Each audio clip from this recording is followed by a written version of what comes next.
Hey, what's up, homies? Welcome to another episode of the Homeys Real Estate Podcast. This is your host, Anthony. I'm Angel. I'm a realtor. I'm a lender. And hopefully together, we give you a pretty good idea of what's happening in today's crazy real estate market.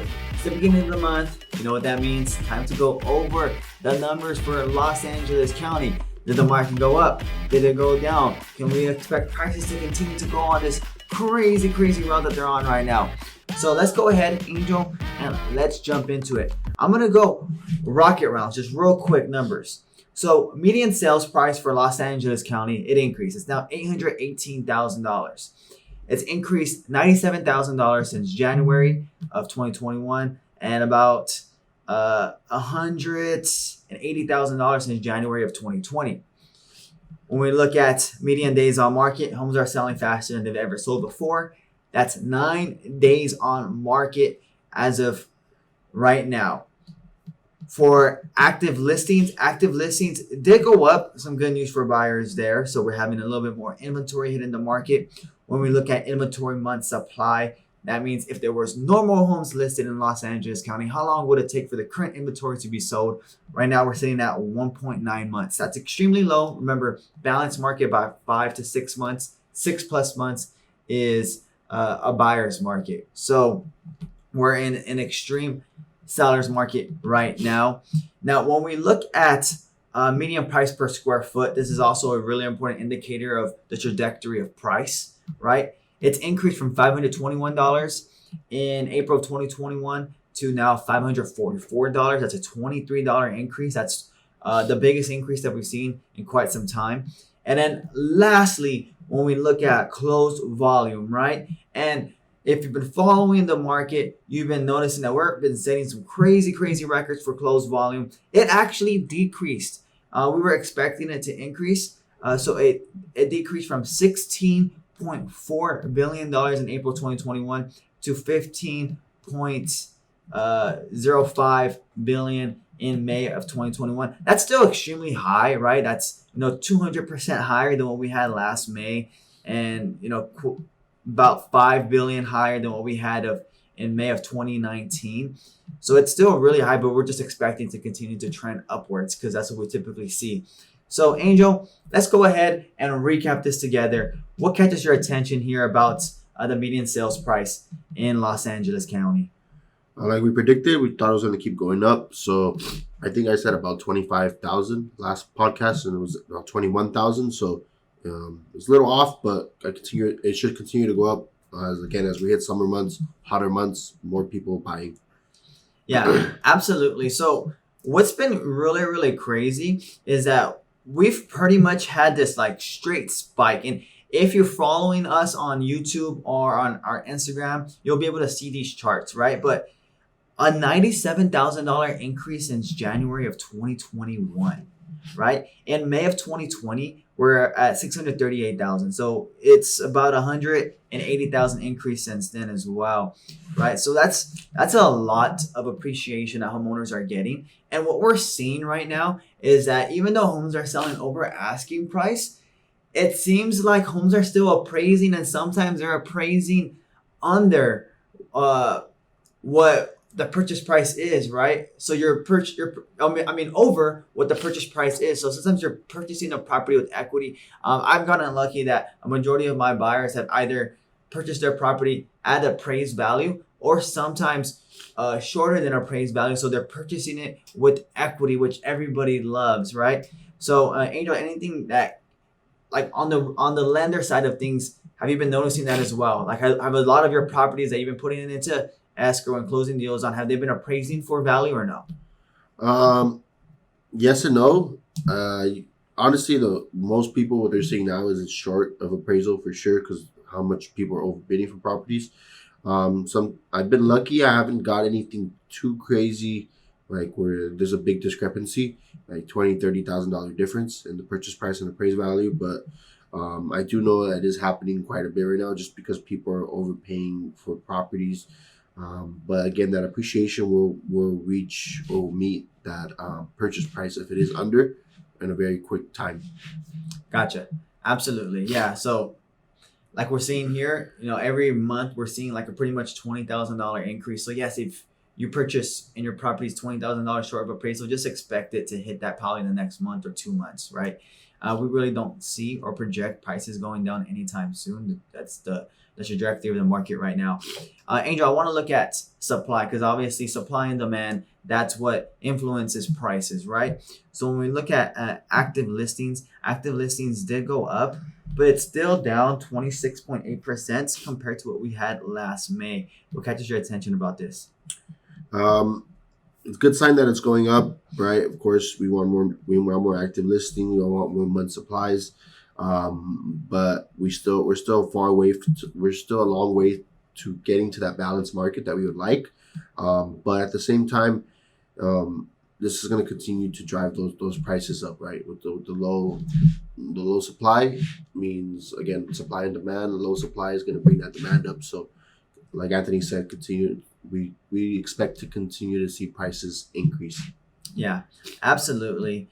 So I want to share this real quick. So I read a report from Freddie Mac, and they announced, or they estimate, that we need 3.8 million more homes built to supply the current demand that we have right now. So this isn't a shortage that we're just having here in Los Angeles County and in Southern California. It's a nationwide shortage of homes, right? And there's a lot of demand. So this is one of the biggest reasons we anticipate prices going up moving forward. Angel, I want to look at inventory month supply real quick. So like I mentioned earlier, we're looking at 1.9 months of inventory month supply in a balanced market. It's about 5 to 6 months. It did increase a little bit, but historically, in the last 5 years, we've been trending between 3 to 4 months of inventory supply. So what catches your attention about this? Yeah, it just goes back to that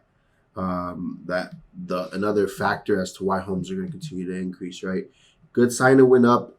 I think in the last podcast, we said we expect the month supply to go up as we're hitting summertime. There should be more new listings coming, but we're still a long way to go before we can really get a balanced market. Even if we double this, like, we're still in a very what's it called? We're still going to be in a seller's market. Market for sure. Yeah, because we're talking, if we double 1.9, that's 3.8. That's pretty much what we had in 2018, right? So that isn't that much of an increase. Like, we're going to need a lot more supply to hit the market or demand to really start tailoring off, which I think anybody right now looking for a home or that's been in tune with the real estate market knows that homes are getting 10, 15 plus offers. Mm-hmm. So I really don't see demand tailoring off anytime soon. Yeah. Angel, I want to segue to closed volume. So we've been setting these crazy records for closed volume. And if so, this is amazing numbers right here. $15 billion of closed volume, right? That's about $5 billion higher than what we've been seeing historically. Why do you think it decreased here, Angel, from April to May? That's interesting. To be honest, I really don't know exactly why. I'm assuming less homes sold. So maybe that goes to the less homes on the market, right?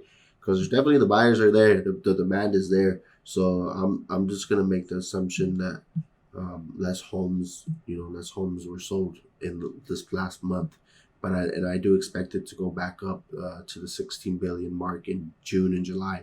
That those 2 months should probably set the highest records for sure. Yeah, so Angel's right. Less homes did sell. It was about 600 less homes that sold. So that's definitely the biggest reason why. And another reason might be that we're just not getting as much inventory as we were expecting. So the amount of new listings dropped from March to April, and then now it dropped again from April to May. So that's kind of concerning if you're a buyer. You want more new listings to hit the market so that there's more options, and obviously that provides a stabilization for median sales price. Yeah, so and I think it would be honestly a very concerning of next month and in the following month, June and July, if that number continues to decrease active new listings, because that's when people are most based on historic trends. That's when people are most likely to list their home in the summertime. So we do expect it to go up based on history. So if it does continue to decrease, in my opinion, I think that's pretty concerning. Yeah, and that's a really, really good point. If we look at the history of new listings, The peak has always been May and June. That's the month we've seen the most new listings. So it is a little concerning that we've had less new listings hitting the market in May and June. Maybe with the eviction moratorium ending soon, maybe with people starting to become more comfortable as the economy starts to open up, that starts to bring more inventory onto the market. But if it doesn't, then we can expect median sales price to take a real big jump as more demand hits the market and there's not enough supply. Angel, so that kind of recaps everything as a whole. Is there like one point that you really want to drill down right now for either a buyer or a seller? Nothing really new. Yeah, obviously I say this every single when we do the market updates every month. Buyers, be prepared, just because obviously you get pre-approved. Don't go look at homes unless you're approved. I say that all the time because you're going to really be wasting your time right now. Make sure you're qualified and make sure you're willing to put strong offers.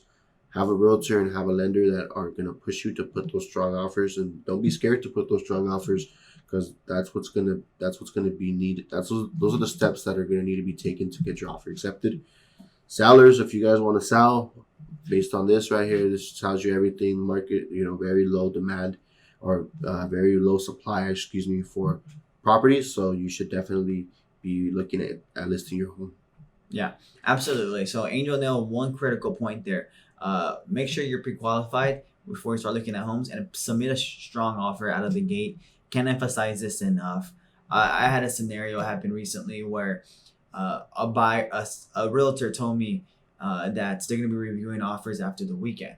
And I convinced my buyers, hey, nonetheless, we should still submit our strongest offer right out of the gate, because we never know. They might even just take our offer and run with it because it's a really strong offer. And that happened, right? We didn't have to compete with the other offers because we went right in with the strong offer. The home appraised for more than what our purchase price is. So they're purchasing the property with equity, with seller credits. So it's an amazing situation that they're in, and it's because they're prepared and they're willing to put a really strong offer in. The point that go ahead. And one thing to say that I didn't work with that buyer specifically, but I know Anthony had told me they had gone through a process, right? It wasn't like right away they started putting in strong offers, or maybe they were, I'm not 100% sure, but it took them time to get to that point, right? To get an offer accepted. They saw a lot of homes they were looking every weekend. So I know in the beginning, maybe you don't understand the market, but put your trust into your realtor that they know what they're talking about and that your lender knows what they're talking about. It's a competitive market, and sometimes it seems as a home buyer that what your agent and what your lender is telling you to do is a little risky or a little crazy. But it's not that we want you to spend more money. It's just that's what's needed right now to get your offer accepted. Absolutely. Nailed it on the dot right there. The point that I really want to drill down here is a point that's really for homeowners and future homeowners.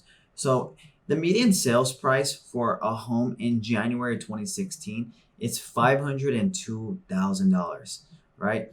The median sales price for a home as of May 2021, so about 5.5 years later, $818,000. If you work the math out, that's an increase of $305,000 roughly.